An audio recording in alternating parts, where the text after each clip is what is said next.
BGI TV yìí mo fẹ́ máa wò, ọ̀rọ̀ tó jẹ tí ń gbèsè mo fẹ́ gbọ́, ètò lóríṣiríṣi wọ́n wà lọ́lọ́kan òjọ̀kan, ìròyìn tó kojú òṣùwọ̀n àtàwọn ọ̀rọ̀ àgbọ́ fi kọ́gbọ́n, eré wọlé fún tẹ̀rù tọmọ tèwe tàgbà ẹ má fi para. BGI TV mo fẹ́ máa wò, ọ̀rọ̀ tó jẹ tí ń gbèsè mo fẹ́ gbọ́, ètò lóríṣiríṣi wọ́n wà lọ́lọ́kan òjọ̀kan, ìròyìn tó kojú òṣùwọ̀n àtàwọn ọ̀rọ̀ àgbọ́ fi kọ́gbọ́n, eré wọlé fún tẹ̀rù tọmọ tèwe tàgbà ẹ má fi para. Àdànà kú kọjá mórí nǹkan fèrè, bàbá rere káwí parí. BGI TV, we are the pace setter. Bàbá gbàgede ìmọ̀ tẹlifíṣọ̀n station tí dòde. Mo kí gbogbo ojú tó wò mí káàkiri ayé, mo kí wa lọ́kùnrin lóbìnrin lọ́mọdé lágbà nínú ilé yìí, mo kí wa pa kú dédé àsìkò yìí, àsìkò gbogbo ọjọ́ ti rí ẹ̀dẹ̀ ọdún bí bóò ló ti rí lọ́dọ̀ ti yín. Adúpẹ́ fọ́lọ́run ọba tó tún jẹ́ kí a tún rí ọjọ́ tòní, adúpẹ́ lọ́dọ̀ Ọlọ́run. Mo wá bẹ̀ Ọlọ́run bá pé ọ̀sẹ̀ yìí lọ wẹ́rẹ́ dè wẹ́rẹ́, Ọlọ́run má jẹ́ káwọ̀ bọ́sẹ̀ yìí lọ, má jẹ́ kí wọ́n kékeré kú wa nínú ọ̀sẹ̀ yìí. Ẹ wá nǹkan fìdílé tàbí ká fìdílé nǹkan kẹjá ló jẹ̀gbádùn ètò ọ̀rọ̀ tó lọ tá a gbé wá sí ojú ìwòran yín lónìí láti orí ìkànnì Bàbá Gbàgede Mọ̀ TV, BGI TV lórí YouTube, à ń jẹ́ Gbàgede Mọ̀ with Aláwìyé Adébáyọ̀ lórí Facebook, lórí Instagram à ń jẹ́ Gbàgede Mọ̀ _22, bákan náà ni pé lórí TikTok à ń jẹ́ Bàbá Gbàgede Mọ̀. Ẹ máa bá wa buwọ́lu àwọn ṣánẹ́ẹ̀lì wa yìí, kẹ máa fọ́lò wa níbẹ̀. Lórí YouTube ẹ máa tẹ subscribe, bẹ́ẹ̀ wá ti tẹ subscribe ẹni bá ti tẹ̀lé ẹ̀kan ẹ má tún tẹ̀ mọ́, ẹ̀ẹ̀kan ṣo yẹn náà ni. Bẹ́ẹ̀ bá ti wá tẹ̀ ọ̀fẹ́ ní wọn yọ kọ́bọ̀ ní owó yín, ẹwà àkáǹtì yín kẹ́ tó tẹ̀, ẹ bá tún tẹ̀ tán ẹwà àkáǹtì yín kò sí nǹkan kan wọn ní yọ. Lágbára Ọlọ́run lónìí, gẹ́gẹ́ bí ìṣesí wa nínú ìkànnì yìí, èmi àtàwọn Fúlàní àtúnjọ lọ́rọ̀ lónìí. Ẹ jẹ́ fàsìkò yìí dúpẹ́ lọ́wọ́ àwọn agbófinró wa wípé ẹ ṣeun púpọ̀, ẹ ṣe gan látòrí ọlọ́pàá, lórí Nigeria Army, lórí Air Force, lórí Navy, lórí Civil Defence pàápàá, àtàwọn agbófinró míì, custom ni àti immigration àti any other security tó kù tó jẹ́ pé ẹ ń fẹ́ kí ààbò wà lórí wa nínú ìlú yìí. Tá a bá ń sọ pé Fúlàní wọ́n bayé jẹ́, wọ́n bayé jẹ́, àwọn kan wà tí wọ́n ń gbèjà wọn tí wọ́n rò pọ̀rọ̀ rí bẹ́ẹ̀, ọ̀rọ̀ rí bẹ́ẹ̀ o. Kódà nǹkan kan ṣẹlẹ̀ tí kò yé mi, mo bẹ̀rẹ̀ sí ní wò pé ṣé àwọn ẹni yìí ń prepare ogun, ṣé wọ́n prepare ogun ni àbí kí ni ká pè é? Torí pé àwọn nǹkan kan ìṣesí kọ̀ọ̀kan wà tí mò ń rí lọ́wọ́ àwọn Fúlàní yìí sìn tó ń fún mi ní tó sí mi ní gbẹ́rẹ́ ìpàkọ́ pé sọ fáwọn Yorùbá kí wọ́n wẹ̀yìn wọn wò, àfi ká fura. Ó gbé fura láfáwo dá lónìí o, ọmọ Yorùbá ẹ jẹ́ ká fura kí omi bá máa tẹ̀yìn wọ̀gbìn wa lẹ́nu. Àwọn kan sì wà ní ọmọ Yorùbá tó jẹ́ pé agbódegbà ni wọ́n jẹ́ fáwọn Fúlàní yìí. Ọlọ́run á máa bá wa ṣẹ́gun yín, ẹ̀yin tẹ́ jẹ́ agbódegbà fún wọn fáwọn Fúlàní. Ìdí rèé o, ìkọ́kọ́ ṣẹlẹ̀ nílẹ̀ Yíbò láìpẹ́ yìí tó bà mí lẹ́rù jọjọ, ó bà mí lẹ́rù débi pé kódà ọjọ́ tí mo kọ́kọ́ rí fídíò yẹn mò ń gbọ̀n ni pé eléyìí adẹ̀wọ̀lú kan jókòó sí. Nínú àwọn tó máa ń ṣe skit wọ́n máa ń play kan wá sọ pé I could have killed anybody. Bẹ́ẹ̀ gan lọ̀rọ̀ yẹn ṣe rí. Ká ní wọ́n succeed ni, káwọn agbófinró máa mú wọn ni, wọ́n á máa palẹ̀ Yíbò run o, wọ́n á pa dẹ́ndẹ́, because àwọn ọkọ̀ tó kábọ̀ wọn lọ́wọ́ ìtọ́ mọ́ àwọn Fúlàní lọ́wọ́ yìí. Èyí tó ń yà mí lẹ́nu ni pé ṣé ẹran ni wọ́n fẹ́ lọ fi pa ni àbí wọ́n fi ń darí màálù wọn? Ṣé kìí ṣe torí àwọn èèyàn aráàlú náà ni wọ́n ṣe import ẹ̀ wọlé ni? Àbí kí ni ká pè é? ohun tí wọ́n mú àwọn Fúlàní lọ́wọ́ ó kọjá nǹkan tí làákàyè lè gbé. Ohun tí wọ́n ká mọ́ wọn lọ́wọ́ làákàyè ó kọjá bẹ́ẹ̀. Single seizure ni o ló dẹ̀ di wàhálà tó báyìí. Ó dà ní tí mò ń sọ rèé, ó lè má yé gbogbo wa. Ní ọjọ́ Wednesday, ọjọ́ Tuesday tí í ṣe ìjẹta, ó ní write-up kan jáde lórí àwọn platforms tàti máa ń wo oríṣiríṣi news. Wọ́n wá fi àwọn videos kan fi ránṣẹ́ sí mi lélẹ̀ tó jẹ́ pé nǹkan ọjà ogun táwọn Fúlàní tí wọ́n import wọlé, wọ́n wá gbégbá náà tí ó ọ̀nà ilẹ̀ Yíbò ni wọ́n gbégbá. Wọ́n fẹ́ kó wọlé sílẹ̀ Yíbò kí wọ́n bẹ̀rẹ̀ sí ní fi ṣọṣẹ́ ń bẹ̀. Wọ́n ò bá pa dẹ́ndẹ́ sí Yíbò lára. Ta ló mọ̀ bóyá irú ẹ̀ náà ti wà láàrin àwa Yorùbá tí wọ́n rí wọn mú? Mo ka ìbọn yẹn tí ìbọn lóríṣiríṣi dẹ̀ ni, tí ìbọn yẹn ò bá wọ 10,000 kọ̀ọ̀kan, mẹ́kà kọ̀ọ̀kan, oríṣi bíi mẹ́kà 4 ni, àti àwọn bọ́ọ̀sì ńláńlá tó jọ́ta àbọ̀n. Ó lẹ̀ ń wò lójú wòrán yìí. Tí àwọn kinní yẹn ò bá tó díndín àpapọ̀ ẹ̀ tí ó bá wọ 30,000 àfẹ̀ṣí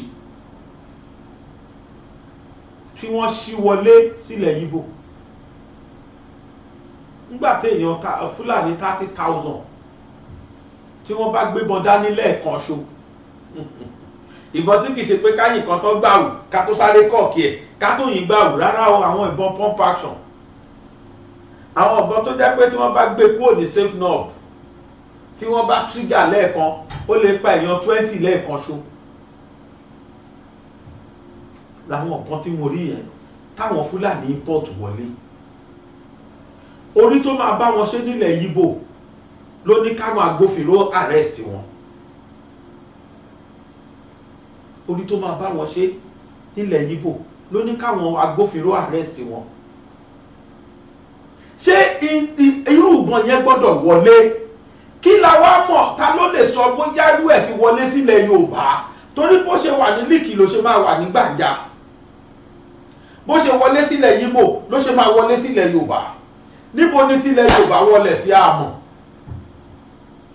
Wọ́n rí wọn mú tilẹ̀ Yorùbá, tilẹ̀ Yíbò ni wọ́n rí mú tàrí. Ta ló mọ̀ bóyá times 2 rú ẹ̀ ló wọlé sílẹ̀ Yorùbá? Pamphlet kìíní yẹn.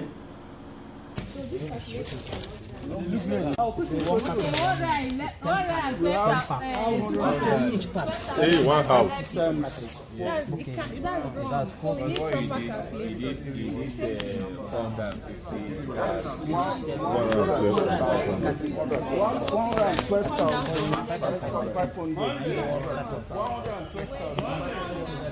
One already. You cannot multiply 2 come down to so this calculation.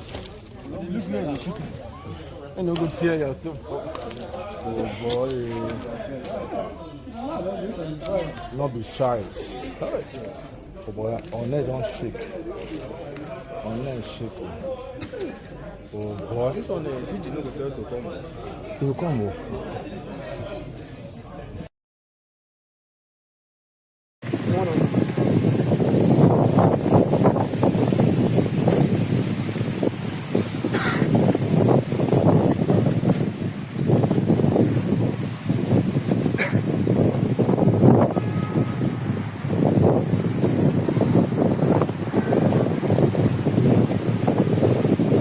Aje wayan ki ajiya, sa wayan ki a mota. Kowa aje wayan shi.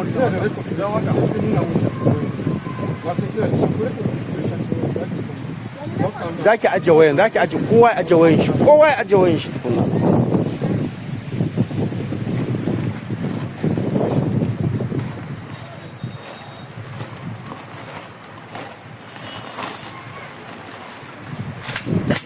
tafiya tafiya kai kuma shuru ku bude da kanshi bude da kanshi sai ka tafi prison wallahi bude ejina na Batman bude ya ge bude ki bude ki riga ki bude ki riga kai da shi kawai ya ga wannan zai kashewa a katsina kuma ku kuke shan wahala da wannan abu amma yanzu wannan aiki kai ka zo kana matso nan a wutar wuci yawan kaga ya kowa mun shuru wallahi sai ka bashi girma wallahi sai ba maka na gama zan nuna maka na san me ku bude ki bude ya gele da ki bude shi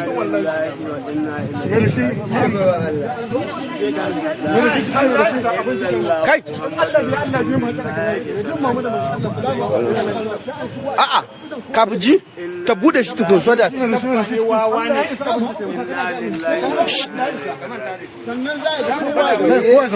kowa ya zauna ku ga bala'in wannan ba yake kuma wayarsa ai an mutum ya sake dauki hoto ma sai kowa yana duba wayarsa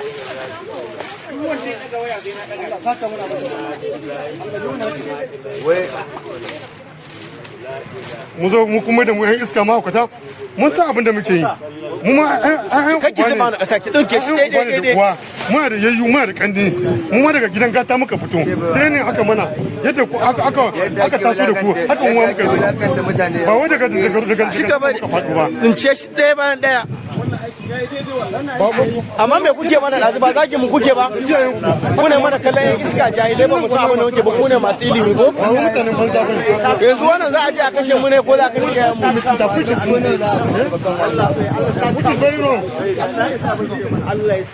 daga na kika to ina harbe wannan matan na laifi wallahi harbe ta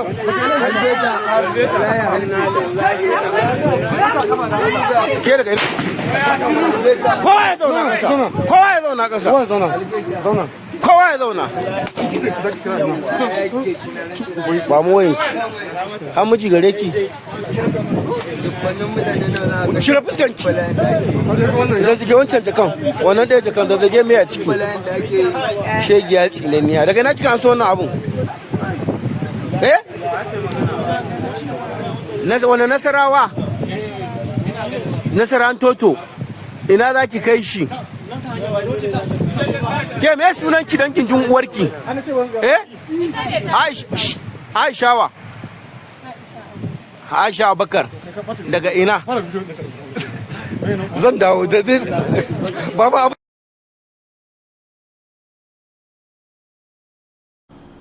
ẹ káàbọ̀ padà obìnrin tẹ́ rí yẹn lára àwọn tó ń supply wọn ní ọta àbọn tọwọ́ tó nìyẹn lára àwọn tó ń supply àwọn Fúlàní lọ́ta àbọn ẹ wo ìbọn tí Fúlàní import wọlé yíbò ọlọ́nìkan ló mẹ́ni tó fún àwọn agbófinró lọ́wọ́ tí wọ́n fi rí wọn mú tírélà mélòó lẹ́rọ kò lóòdùbọn táwọn yẹn then successfully kírú yẹn wá wọ inú ilẹ̀ yíbò kí lẹ́rọ kò fẹ́ ṣẹlẹ̀ ìbọn yóò lẹ́ bí mo kí n bù kéré kò lè less than 30,000 èèyàn 30,000 àwa gbébọn dání lẹ́ẹ̀kan community kan á lóhùn lẹ́nu ọ̀rọ̀ àbí state kan á lóhùn dé ta ló mọ tán fẹ́ fìbọn yẹn ṣe ká ló succeed láti lójú ẹ̀ wọlé then níbo làwọn tó ń kó lọ irú ẹ̀ mélòó lẹ́mọ̀ tó ti wọlé sílẹ̀ Yíbò irú ẹ̀ mélòó lẹ́mọ̀ tó ti wọlé sílẹ̀ Yorùbá àwa wọn Nàìjíríà ni mò ń bá wí o ẹ wo tí Fúlàní ṣe have we really won Nigeria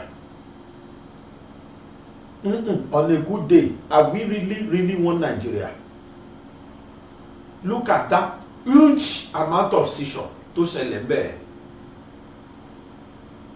Fulani look at them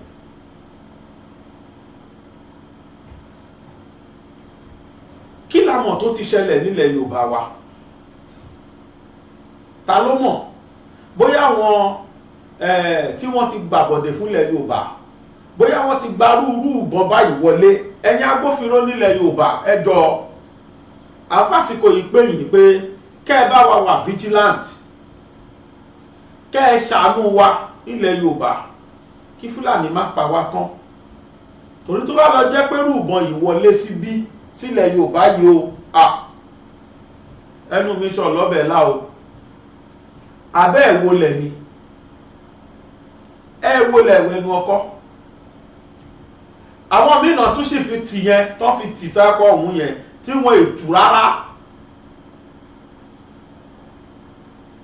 bọ́ ṣe wà yìí wọ́n ti disassemble ẹ̀ o sínú carton sínú kéésì oníkálukú wọ́n ẹ̀ṣẹ̀ wá assemble ẹ̀ tó bá assemble ẹ̀ tẹ́ máa gbé fẹ́ gùn tó.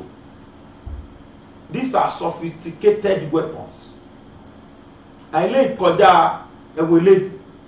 ẹ̀wò pump action yìí àìlè ìkọjá kákọ̀ọ̀kì ẹ̀ka shoot rárá o nígbà tí individual kan import ilé ìwọlé kí láàrò kò fẹ́ ṣẹlẹ̀ ṣógun jà lọ́wọ́ Nàìjíríà ni ẹranko náà fẹ́ lọ fi lé ìpanu ọdẹ ni nínú oko ni ṣọ́dẹ làwọn tó import ilé ìwọlé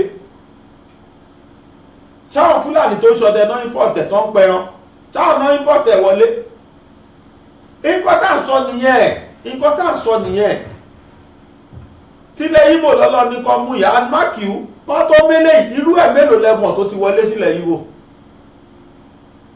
wọ́n ti ẹ̀rí kọ̀ọ̀kan mú báyìí náà nílẹ̀ Yorùbá ta ló mọ̀ mélòó ló ti wọlé sílẹ̀ Yorùbá. That is my fear.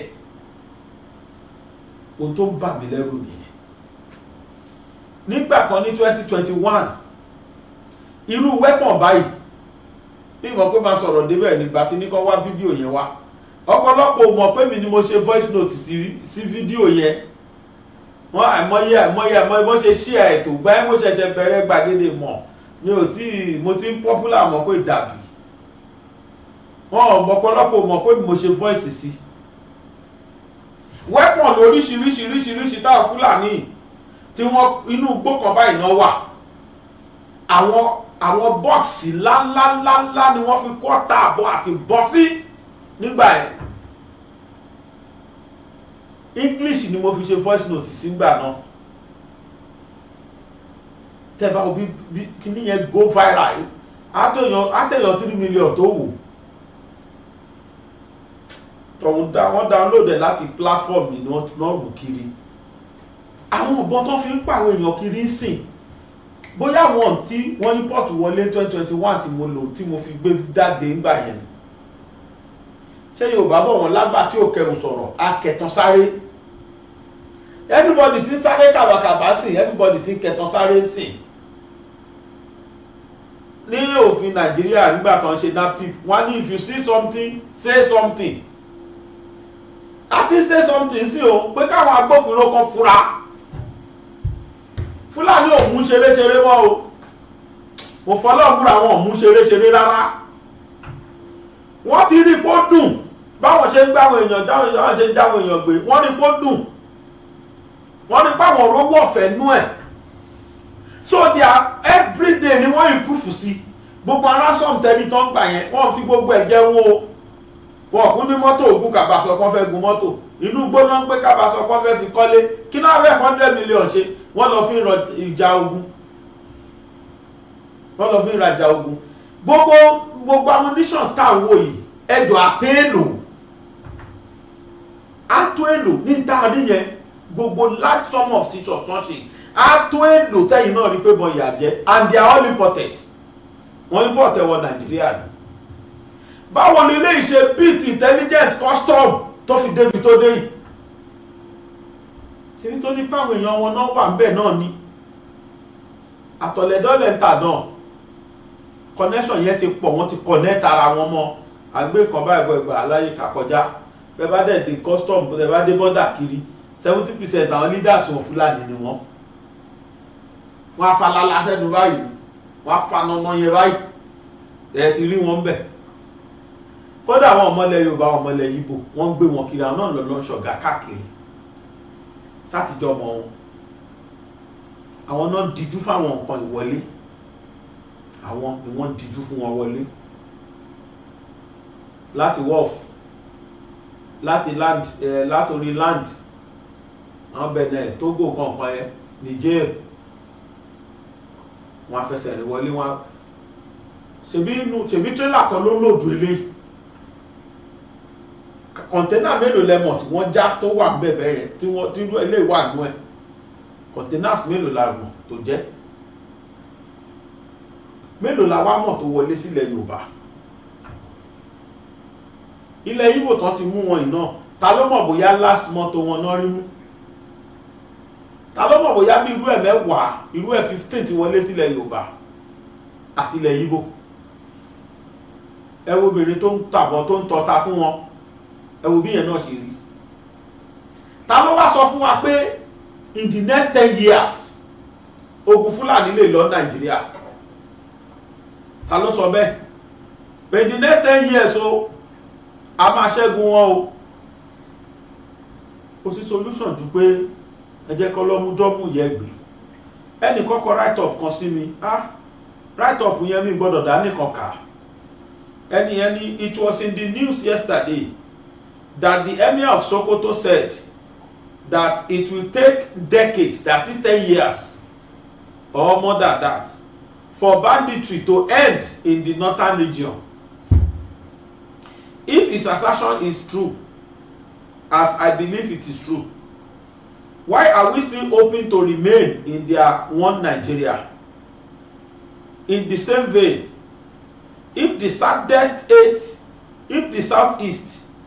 hate the Yoruba so much as forwarded in the article above, why should we, for sake of being Omoluabis, remain in the geographical contraction so-called Nigeria? If the regionalization bill before the National Assembly being widely opposed, rumored, although by the North should fail rather, Iléyá nìyẹn o, ọ̀nà go be that, Iléyá nìyẹn o, na go be that o, end of discussion. Okay, northeast lẹ́nu ìfẹ́ kọ́ because southeast, northeast ló fẹ́ kọ́. Our leaders should know the northern leaders are playing games with the south and particularly southwest. They brought 6,000 Fulanis into Nigeria. Then 4,000 stationed in the Niger Republic, and the remaining 2,000 spread in 6 states, with El-Rufai, one of the supervisors to fight Jonathan Buhari 8 years rule, was a disaster, particularly for the southwest. For their farm produce, the southwest is the main market, and to continue to thrive, they flood our forests with Fulani bandits armed to the teeth, killing our farmers. Our people with no iota of patriotism started their Edin power syndrome, and the Igbo Zionists are migrating in drones into the southwest space. What do we have in common with both the Fulanis and the Igbo people? Absolutely nothing. With what is scratching southwest in the face, what are we still waiting for? The governors of the southwest should have a heart-to-heart discussion with Asiwaju Tinubu on the pressing need to tackle security headlong by making several decisions based on political will, particularly on state police and, most importantly, restructuring of Nigeria, with the improviso that the region that so wish to quit could do so without delay. There is the rumor news.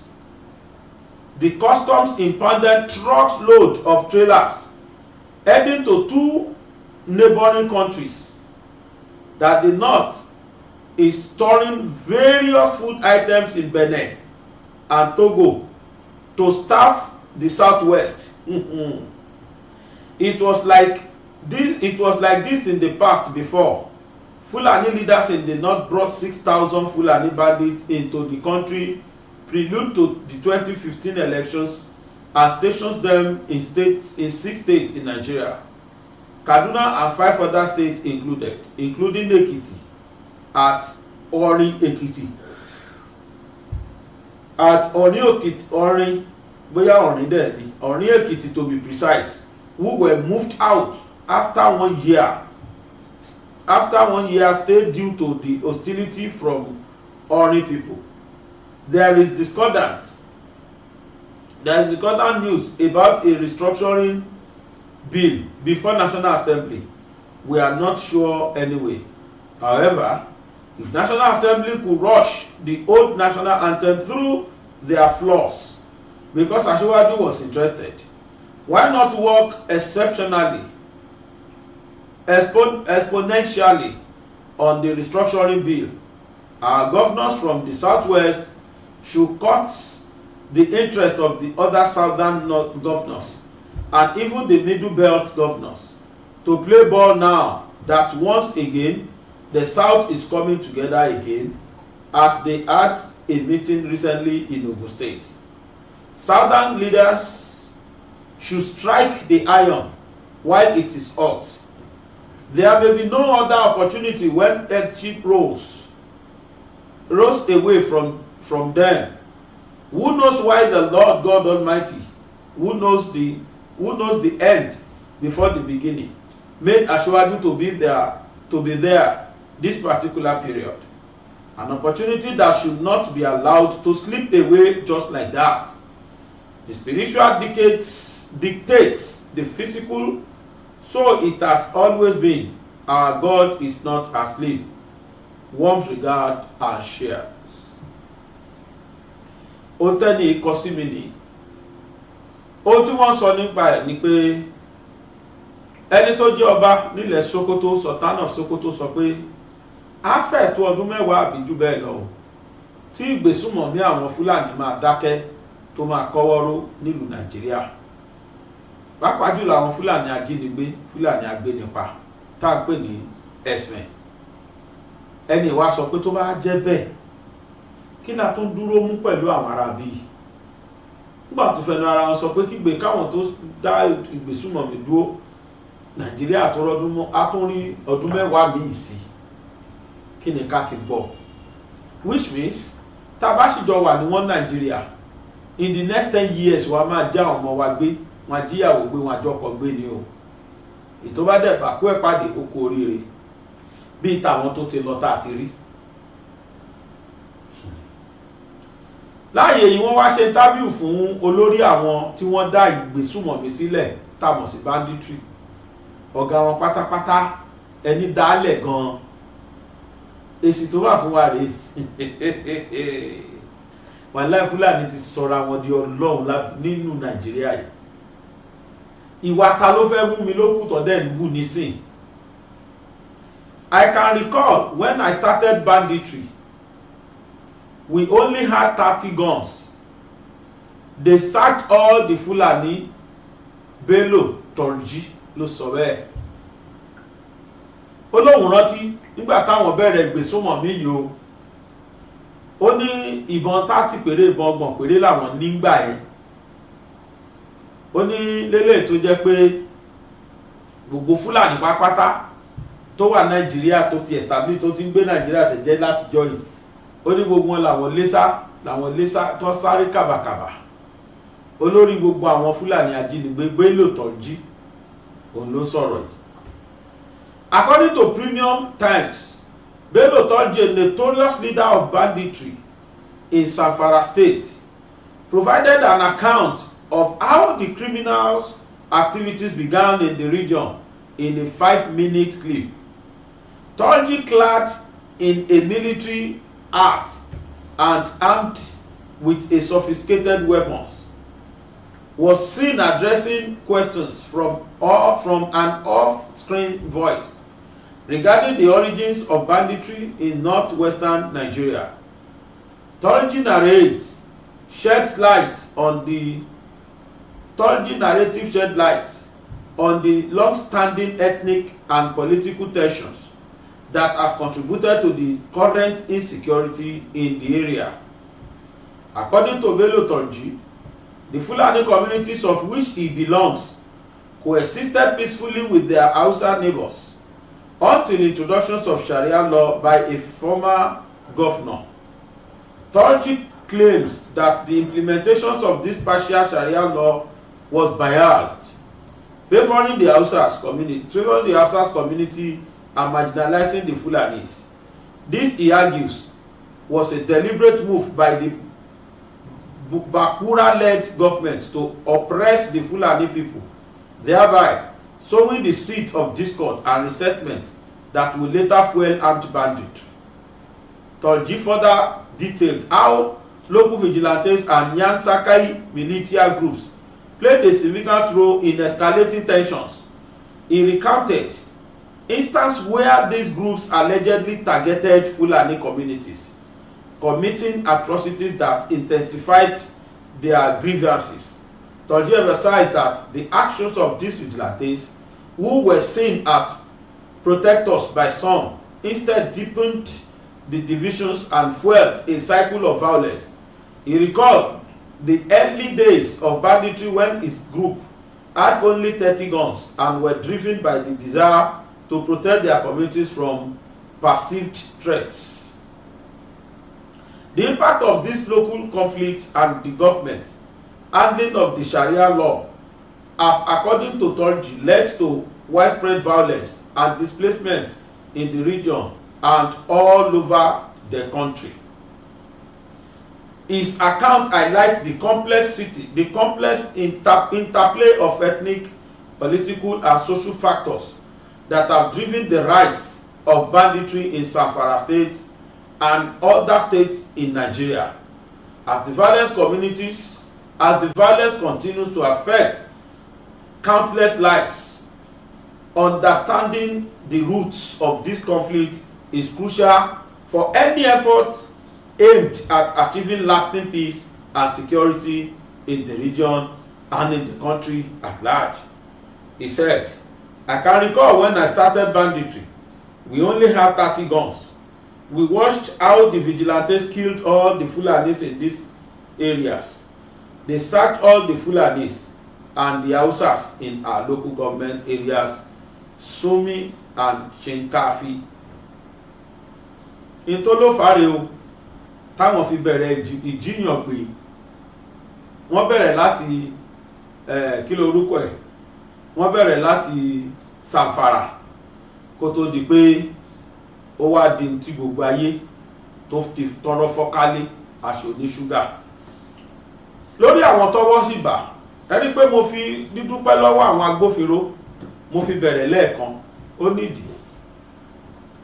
Ṣé nítorí pé àwọn agbófinró wa rẹ́dì láti ṣiṣẹ́ takuntakun lọ́wọ́ ṣe tó àwọn tí wọ́n kó gbogbo ìbọn wọlé yìí.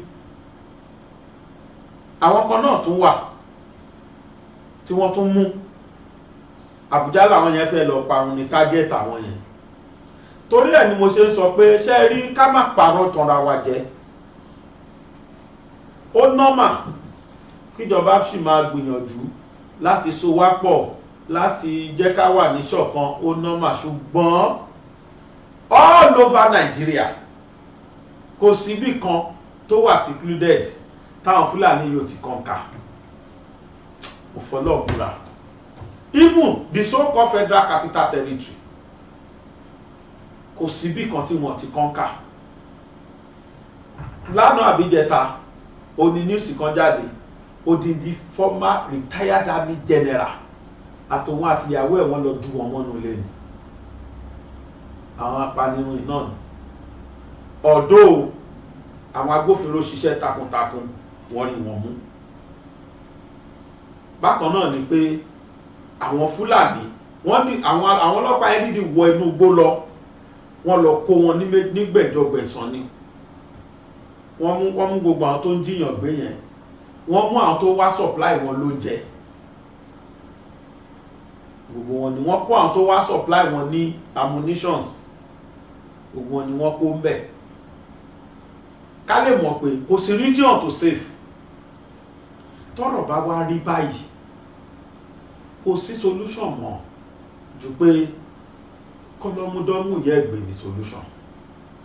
Tá a bá sì force ara wa sọ pé ẹ̀kan náà ni wá wọ́n Nàìjíríà must ṣe é rí àṣà nice nínú street credibility ó ní àṣà wa èdè wa kíní kan wa kò sóhun tó dáa tó out of Naija street of Naija street credibility you get ra tí èdè àtàṣà ò bá ti papọ̀ kò sí tẹ́jọ fẹ́ sọ tó fẹ́ jọra wọn. ẹ lọ wo gba àwọn countries tó jẹ́ pé wọ́n jẹ́ kan wọ́n dẹ̀ ọrọ̀ ajé wọ́n dẹ̀ grow ẹ lọ sọ wọn èdè kan náà ni wọ́n sọ.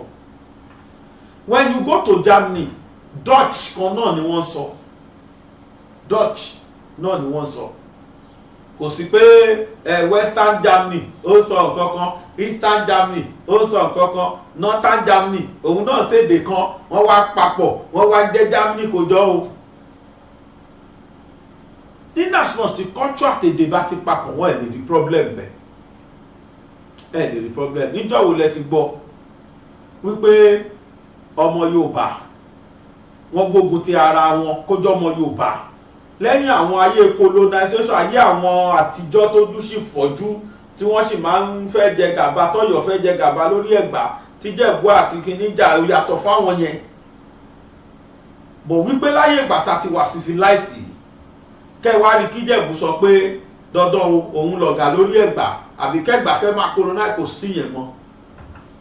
ní tí ó ṣe síjà ojú pé èdè kan náà lájọ sọ culture kan náà ni culture wa ìṣesí kan náà ni ìṣesí wa the way ta fi ṣèdè yẹn lè yàtọ̀tọ̀ àmọ́ Yorùbá kan náà ni wa ìrònú wa ìṣesí wa àṣà wa gbogbo ẹ̀ wa ó jọ papọ̀ ni. ẹ lè rí ọmọdé Yorùbá kó pe àgbàlagbà Yorùbá lórúkọ kódà kó jẹ́jẹ̀bú ló ti wá kódà kó wá láti Iléṣà ibikíbi tó bá wù kó ti wá bọ̀ọ̀dá kínní kan lẹ́gbọ̀ọ́ tàbí bàbá wa báyìí báyìí torí pé àṣà wa ni èdè wa ní. kẹwàá ní kí Yorùbá wá pe bọ̀dá mi kínní kan bo kí ló kọ abẹ kí ní kẹ́ni kí Yíbò kó máa bọ̀ kó wá pe bọ̀dá ẹ̀ ní bọ̀dá mi kínní kan fọ̀wé ó máa pè ló Linus Chikelu Chilogu kò sí tó kò fi dẹ́sẹ̀ wọ́n ṣe ń ṣe lu wọn ni bọ̀dá ẹ̀ mà ní orúkọ ló máa làwọn lórí àmọ́ bí ọmọ kan dọ́rú ẹ̀wọ̀ lẹ̀ Yorùbá ó lè fún gbànú kó máa bàjẹ́ o àgbàlagbà ló ń pè lórúkọ kọ́mọdún márùn-ún wa máa pèrú mi lórúkọ sí ó ṣẹlẹ̀ ilẹ̀ Ìgbò ó ṣẹlẹ̀ ilẹ̀ Haúsá kí ló kàn wọ́n. ìsìlẹ̀ máa gbọ́ kẹ́ ìdádẹ́gbọ́ ṣẹ́gẹ̀ àtúnṣe pè fún ṣẹ́gẹ̀ kùtùmọ́kùnrin bẹ́ẹ̀ ló wà láà kàṣíwá náà ó bọ̀dá ẹ̀ ló ń bá wí yẹn orí yẹn báyìí wọ́n bí bọ̀dá ẹ̀ ló ń bá sọ̀rọ̀ yẹn kọ́ọ̀tù tí wọ́n ní ìyẹn náà tún máa rẹ́rìn torí wọn mọ̀ ṣáìdá. Fúlàní a máa bá màálù sùn tààràtààrà àwọn òrírò kódà wọn tún máa rìkọ́ọ̀dù ara wọn akúkú fojú ara wa nínú program. ṣé wọ́n bí ẹnìkan kú lẹ̀ Yorùbá kó má tiẹ̀ jẹ́ màálù ẹni ẹran kó kì mọ́lẹ̀ kó máa bá sùn lójú gbogbo ayé kó máa tó wá ké kó lóhùn rẹ́rìn wọ́n á sọ̀kò pamọ́ bí tó bá ti ṣe bẹ́ẹ̀ ni torí kì í ṣe àṣà tiwa kì í ṣàṣà wa níbi tí àṣà àtẹ̀dè àti ìṣesí ò bá ti jọ papọ̀ crisis máa wà ń bẹ́ẹ̀. ẹgbẹ́ tó wọ́n sọ ní Sàfàrà títọ́ jísọ́sì olóhùn rí pé Fúlàní àtàwùsá táwọn jọ papọ̀ wọ́n wá ṣòfin òfin yẹn wá àfẹ́tà wọn wọ́n wá lé àwọn táwọn jẹ́ Fúlàní ọláwọn sá kàbàkàbà àwọn náà wá lọ reinforce ara wọn àwọn wá dá wàhálà lẹ́sìn gbogbo Nàìjíríà àwọn dá tension lẹ̀ fún region yẹn àti gbogbo Nàìjíríà at large. tẹ́ bá dẹ̀ máa gbọ́ táwọn olórí Fúlàní náà bá máa sọ wọ́n á ní the Fulanis are feeling cheated negligence ló fà wọ́n ti neglect wọn who are the one yẹn wọn kọ́ wọn lẹ́dúkéṣọ̀n ẹjọ́ ẹni ọmọ mélòó níjọba wá bá mi rán léèwé nù lémi ẹni bí wọ́n ti mọ̀ kó dídán kọ́ mọ́ ń lọ skul àmọ́ yìí ẹni yín pé kò pé egun tó jẹ́wé àràmù ni ẹ lọ léèwé àwọn ọmọ yín sọ pé àràmù ní léèwé ẹ tún wá blame wa wípé ẹ torí pé wọ́n rán wọn lọ skul torí wọ́n neglect wọn oní Fúlàní ṣe ń tán ṣe yẹn. Some people are insane.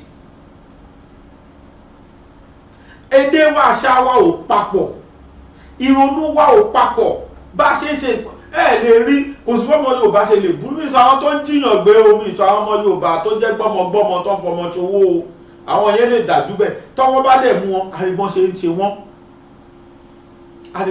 wọ́n ṣùgbọ́n nínú àṣà àtẹ̀dé Yorùbá kò sí inú ẹ̀ pé kẹ́ ẹ dọ́mọ èèyàn dùbúlẹ̀ kẹ́ ẹ dù. Fúlàní ṣe bẹ́ẹ̀ tá à ń fojú ara wa ni wọ́n á tún rìkọ́ọ̀dù wọ́n á tún jù sórí social media àbí báwo la ṣe ń rí gbogbo ẹ̀. Yorùbá kò lè dájú débi wípé láì ṣàmúrọ̀bà kó dájú débi pé kó gbé mọ́ báyìí kó yìn fáwọn èèyàn kúkúkúkú kan kú lọ. Fúlàní ṣe bẹ́ẹ̀ wọn ò mọ̀ sáì dá jihad náà máa láwọn ṣe wọn ò mọ̀ sáì dá á ṣe máa wá bárú àwọn yẹn gbé papọ̀ tá a máa sọ fún wa pé ó ti dá bẹ́ẹ̀ ó torí wọn Nàìjíríà ká gbójú kú òun tó ń ṣe kó possible inasmuch tí èdè ẹ̀tàṣáwọ̀ ọba ti papọ̀ kò sí ní ta lè jọ fi ṣe. The whole Nigeria lára bíi tiwa yíká ni wọ́n ti ń pín amsam and ammunition sí tí wọ́n fi ń pa àwọn èèyàn lóko kiri. Ọwọ́ tó àwọn kan l'Àbújá láìpẹ́ Àbújá tó tún jẹ́ pé gbogbo security Nàìjíríà bẹ́ẹ̀ ló yẹ kó parí sí. Life general a whole general life ò safe wọ́n wọlé pàápàá ìyàwó ẹ̀ mọ́ so what else? What are you telling us? If a general's life could not be secured, so who else? Àbí olórí ológun sani general ó tún dépò títí ó tún dépò general. Táyé ò fi parẹ́ ó yẹ ká mi ìṣọ̀kú ni. Where are those army? Káwọn yẹn fi wọlé pàdánù. Kẹ́lì mo bí tára bí yẹn jà wèrè sí. Wọ́n pa gáàdì wọ́n pọ̀ dẹ kò sẹ́ńtọ́ pàtọ́nù ilé yẹn. Ọlọ́run wá ṣe wọn ọwọ́ tó wọn ọwọ́ padà tó wọn. Iṣẹ́ àwọn nìkan àwọn gbọ́mọgbọ́mọ náà ọwọ́ tó wọn. Ẹ jẹ́ á lọ sí Àbújá ká lọ gbọ́rọ̀ lẹ́nu commissioner of police Àbújá káwọn àwọn tán parade. Day before yesterday, we woke up and with a news that retired Brigadier General Uwem Harold Udokwere was murdered, and from his house by armed robbers or whatever they call themselves. We assured the family yesterday that we are going to get the killers by the grace of God. Today and now, I want to inform you that we have gotten the killers of retired Brigadier General Uwem Udokwere Harold. Ibrahim Rabiu. Ibrahim, get up. Nafiu Jamil. Aliu Abdullahi. And Mohammed Nuhu. 4 of them, plus 2 others that we are declaring wanted now, immediately. We are the people who raided, 4 of them plus the 2 we are declaring wanted are the people that raided the house and killed the general. We have recovered the knife they used in stabbing him, and we have recovered the phone of the general from them. 2 of them that have been declared wanted, we are getting them. They have just left with the gun of the pistol of the general, which I promise you we are going to recover. And they are here. You can talk to them. They have confessed to how they did it one by one and whatever action they did. I want to thank all of you. Secondly, there are some kidnappers that we have been looking for. We have been to Gauraka in Niger State, Gauraka Forest in Niger State. We have been to Gidandogo Forest in Kaduna State. We have been to Kuyeri Forest in Kaduna State. We have been to Kagaruko Forest and Mountains in Kaduna State. We have been to Sadana Forest in Nasarawa, where we went to chase these kidnappers and in their territory, in their camps, and we have confidently dislodged them. And what we saw there is the people, I'm going to call their name now. We arrested Isa Muhammad Ibrahim. Isa Ibrahim Muhammad is there. I will show you. Look at the one on yellow dress. He's an escapee from Kuje prison. He has been involved into kidnapping since 2022. Unarrested, undetected, but we have arrested him. Nasiru Muhammad. Nasiru, we call him Danger. He's there. I'm going to show you. Look at him there. The one that young man that raised his hand up with James. He has been the person responsible for supplying everything they need in their camp. Drugs, medicine. We caught him where he was coming into the camp. He didn't know we have taken over the camp, where he was bringing what they ordered for them. So we picked him. He has been very useful. He has received 400,000 from them, 300,000 from them as his share. Whenever there is kidnapping anywhere, you can talk to him. They have been involved in different terrorisms and acts of kidnapping and banditry. There's one there, Sunday Musa, Dangware. This one we call Dangware. The one that raised her. He's a Gware man, but he is their chief informant in the whole kidnapping in Abuja. He is responsible and manning 4 camps of kidnappers that are not in Abuja. Whether the camp is in Kuyeri, in Gidandogo, in Kagaruko, he is in charge of pointing who and who to be kidnapped. He receives his own share of the ransom. So we caught him. He will tell you about the Ado. The Ado is the commander. He has run to Katsina. We are heading to Katsina to go and get him by the grace of God. So he will tell you, yeah, they just collected 20 million from a kidnapping victim, not in Abuja, maybe in Kaduna or so, where they kidnapped him. The family just paid 20 million, and they have charged the money. We have recovered his own share. Is there of his ransom, of the ransom he collected. We have one, Rukia Ibrahim, 41 years female. She's equally one of the suppliers of the food in Gidandogo Forest. These food items you see us in that bag was what she bought. She was bringing it to them in the camp. She didn't know we have taken over equally the Gidandogo camp. So she brought the food with one cyclist there that used to bring her to the camp. So we arrested her and the cyclist who they used to pay big ransom. All of them are partners. Whenever she brings food, she will call the cyclist, who is well known to them because they pay them very heavily with ransom. So she is there, and the cyclist is equally there. You know, we have taken over the camps, and we picked her and the food items. They are all there.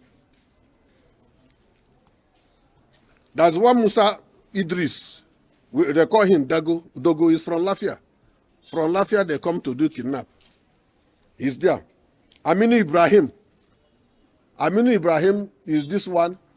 He's one of the kidnappers and strong informant. He is strong. He works with Shayo and Jamil. Jamil mother and who receive ransom and keeps ransom for Jamil is there. We caught her as well as the wife who used to keep ransom. They confessed. Before he comes to collect, they are there. So these are what we have for now. There are others that we are going to showcase in no longer, maybe in 2 days. We are working on 1 or 2 issues one or two crimes that we have unraveled, and we are going to give you a surprise by the grace of God. Thank you so much. Wanted now, because we have known who they are. So 2 of them that remain, there are the 2 of them that are the general's done. So we are going to recover the 2. I assure you that. This is the dagger. This is the phone of the general. This is the ransom we collected from Dangware. He's the leader of, he's in charge of 4 groups of kidnappers in Gidandogo Forest, in Kuyeri Forest, in Kagaruko Forest. He is in charge. This is part of the ransom we recovered from him. He's in the camp. We saw this uniform. You can see this is a policeman uniform. Is this okay? You can see what they have. This is police uniform. It's even maybe we are trying to find out where this policeman is serving. Let us know if they killed him or whatever that happened to him. But this is his uniform. You can see. They use this one. Some people will see it and say it's army uniform. So these are the things we recovered with them.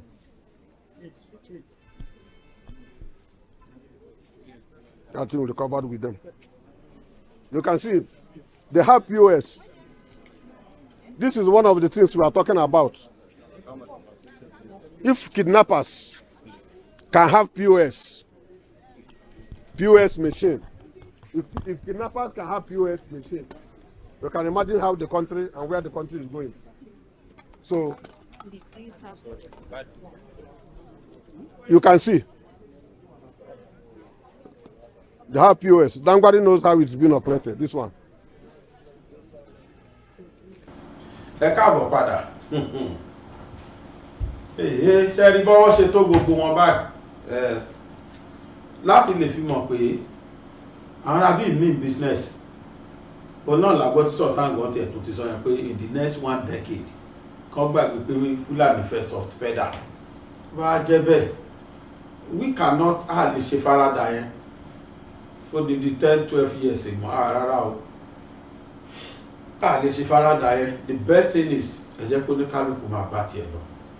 Because pàlẹ́ nípa lọ́la tó jó ọ̀hún bá fọ́ra bàràbà ló máa dá. And ṣé ráwa Yorùbá gẹ́gẹ́ bí ẹni tó kọ right of tí mo kà yẹn ṣe sọ, this is the greatest opportunity táwa Yorùbá ní láti tètè decide kí la fẹ́ sìn, gbogbo la fẹ́ lọ sìn, kí ni nǹkan tá a fẹ́ kó ṣẹlẹ̀ sí wa. Because after the exit of Tinubu, ṣé ẹ ti wá pé Fulani tó ti ń gang up? Gbogbo wọn yẹn máa gba Tinubu kúrò ń bẹ̀ for in the next 4 years. Gbogbo ẹ̀ ni wọ́n ń dìdàdú ẹ̀ o. Káwọn lè padà. Tinubu wà ń bẹ̀. Operation yẹn ò stop látọwọ́ Fulani. Tí Tinubu bá wá kúrò ńkọ́, wọ́n fẹ́ ní ká lanu káwọn yàgbẹ́ sí. Ẹ bá tiẹ̀ ṣe rí oúnjẹ ẹ̀kan jẹ, a ṣe pariwo ebi ń pa wá. Bóyá Fulani máa wọlé lọ dú àwọn èèyàn gidi sí ni, tàbí kán lẹ́nìbọ̀dì ò gbọ́dọ̀ jẹun mọ́. Àwa di 000. Ọlọ́run ò lè já rírú ẹ̀. Ló jẹ́ pé opportunity ńlá rí fáwa Yorùbá. We should make use of it judiciously. Beside that, o tó wà lẹ́yìn ọ̀fà máa jẹjẹ lọ o. Tó wà lẹ́yìn ọ̀fà ó máa du òjé lọ. Ìlú tó wà lẹ́yìn ọ̀fà ṣe pọ̀ kì í jóje nìkan. Ló ṣe yẹ káwa Yorùbá tètè mọ̀ sí kí la fẹ́ ṣe. Gbogbo wàhálà àwọn bàbá bá jẹ́ Akíntóyè, wàhálà Ìgbòho gbọ́dọ̀ já sásán. Ó táwọn ẹlẹ́ni ń dààmú fún lọ́sàn-án lóru. Táwa kan jókòó tá à ń criticize. Ṣebí wọ́n they were well informed than us. Ó ní mo rí sí. Àwọn tètè àwọn rí future. Wàláì 90% ẹni Fulani pa ilẹ̀ Yorùbá ní ìbáṣìjára ayé báyìí. tó bá jẹ́ pé nígbà tí Ìgbòho dìde kó rí kí gbogbo ọmọ Yorùbá ṣùgbọ́n òun 90% ẹni tí Fúlàní pa láti 2021 lọ sókè most of them ni wọn bá safe. 90% ẹni tí Fúlàní jí gbé láti 2021 wá dé ìgbà tó dé most of them ni Fúlàní ìbámárì wọn jí gbé. Ká ní bí Ìgbòho ṣe dìde tóun ti tètè rí future pé táwọn ẹni ìbẹ̀rẹ̀ yìí àfi ká tètè ya kó dànù sí wọn lẹ́nu. Àwọn tí wọ́n mọ ìkọ̀kọ̀ àti gbangba Ìgbòho tí wọ́n wá ríra wọn bí ọ̀tá ẹ̀sìn tó yẹ kọ́kọ́ gbé yẹn sítìlẹ̀ kọ́kọ́ gbé yẹn tì síbì kan kí wọ́n darapọ̀ kí wọ́n bọ́gbẹ̀ nìyẹn ṣiṣẹ́ papọ̀ ńgbà náà. But unfortunately àwọn Yorùbá ò ṣe bẹ́ẹ̀. Gbé tọmọkùnrin yẹn ké rárá gbà yẹn ó padà jàjọ wà lójú sí. Gbàrà tí ẹ̀ka àrókò ti ń yọ ó ló yẹ kó ọmọ aráyé ti gé tó bá ti wá dìrókò olúwéré tán ẹbọ ni ó máa padà gbà. Fúlàní gbà tẹ́ka àwọn kọ́kọ́ yọ gbàrà Onígbòho ti ń dààmú from pillar to pole from north east south west ilẹ̀ Yorùbá ló ti ń káàkiri in the form of rally. Kò ní support kódà àwọn ọba kò ní support èyíkéyìí nínú wọn. The elites in Yorùbá land wọ́n sọ́dọ̀ tàwọn kíákíá and cheap blackmail lọ́pọ̀lọpọ̀ náà tó ń ṣe fún propagandas là ń bá kiri lé lórí to the extent that wọ́n gbin hatred ẹ̀ sáwọn èèyàn lẹ́mìí. Everybody ò fẹ́ associate mọ́ àfàwà kọ̀ọ̀kan tá identify pẹ̀lú ẹ̀ and àwa tá identify pẹ̀lú ẹ̀ gbà yẹn náà they stigmatize us as terrorist group. But ó wí bẹ́ẹ̀ kò wí bẹ́ẹ̀ gbà náà kí ló wá ṣẹlẹ̀ sí? Kí ló ń ṣẹlẹ̀? Everybody ti ń sáré kàbàkàbà. Fúlàní ni ó bí ẹni rọ́ ní Ìgbòho pa. Ṣèbẹ́ sọ pápá àyàn ni ṣèbẹ́ sọ pé wà blood test ni ó yá orí gbogbo àfojúrí. Àgbà tí ò kẹrù sọ̀rọ̀ á kẹtàn sáré látòrí ọba lórí ìjòyè lórí ẹ̀yìn tẹ́ ẹjẹ́ abẹnú bọ́ọ̀lù lèmi ń pé o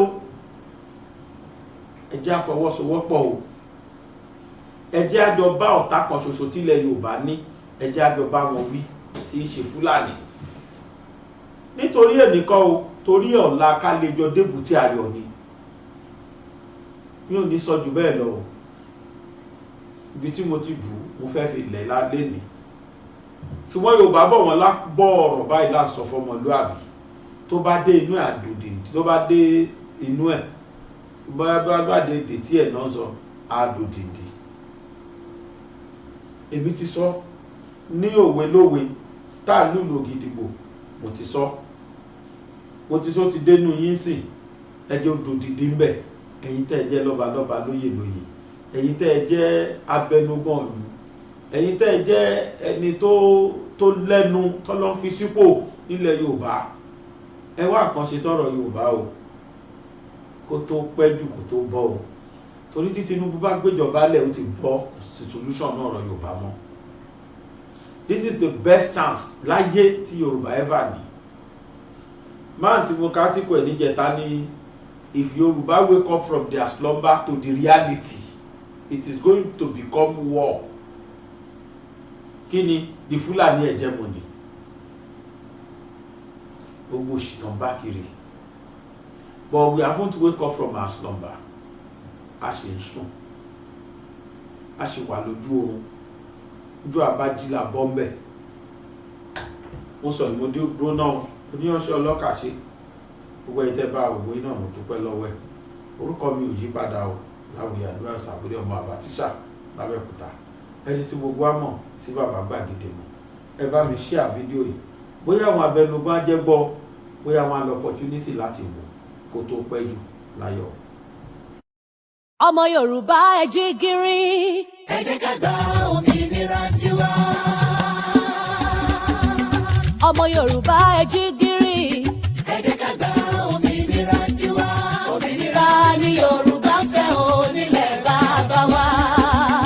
Òmìnira ni Yorùbá fẹ́ o nílẹ̀ bàbá wa. Ọmọ aláṣọ ò gbọ́dọ̀ wá kísà, ọmọ ẹlẹ́ran ò gbọ́dọ̀ jẹ́gun. ọmọ Yorùbá ẹ jí gìrì. Ẹ jẹ́ ká gba òmìnira tiwa. ọmọ Yorùbá ẹ jí gìrì. Ẹ jẹ́ ká gba òmìnira tiwa. Òmìnira ni Yorùbá fẹ́ o nílẹ̀ bàbá wa. Òmìnira ni Yorùbá fẹ́ o nílẹ̀ bàbá wa. Ọmọ aláṣọ ò gbọ́dọ̀ wá kísà, ọmọ ẹlẹ́ran ò gbọ́dọ̀ jẹ́gun. ẹ̀yin àgbààgbà ilẹ̀ Oòduà. Ẹ jẹ́ ká forí korí. gbogbo ọ̀dọ́ ilẹ̀ bàbá wa. lọ́mọdé làgbà lóbìnrin lọ́kùnrin Òmìnira la fẹ́. ọmọ Oòduà kí lẹ fẹ́ o. Yorùbá nation ni o. kéku lè ké bí eku. Ẹyẹ lè ké bí ẹyẹ. A ò fẹ́nikẹ́ni lọ kàdá dúró la fẹ́. olúkálùkù dájọ́ orúkọ bàbá rẹ̀. Lórí ilẹ̀ wa o.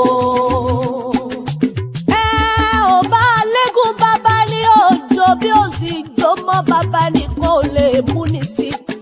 àló ti tó gẹ́ ẹ ò ṣe mọ́.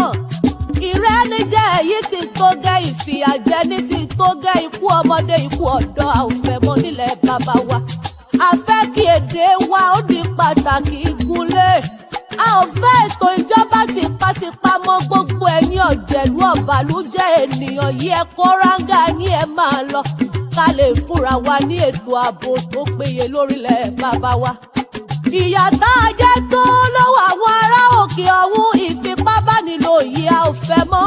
bíbani ní nǹkan oko jẹ́ dídá ẹ̀mí àwọn àgbẹ̀ légbodò ó ti sún wa. a kì í bá ní tán ká fani nítàn ọ̀ya ẹ̀jẹ̀ a máa lọ ká lọ gbòmìnira tiwa. Òmìnira ni Yorùbá fẹ́ o nílẹ̀ bàbá wa. Òmìnira ni Yorùbá fẹ́ o nílẹ̀ bàbá wa. Ọmọ aláṣọ ò gbọ́dọ̀ wá kísà, ọmọ ẹlẹ́ran ò gbọ́dọ̀ jẹ́gun. òmìnira ni.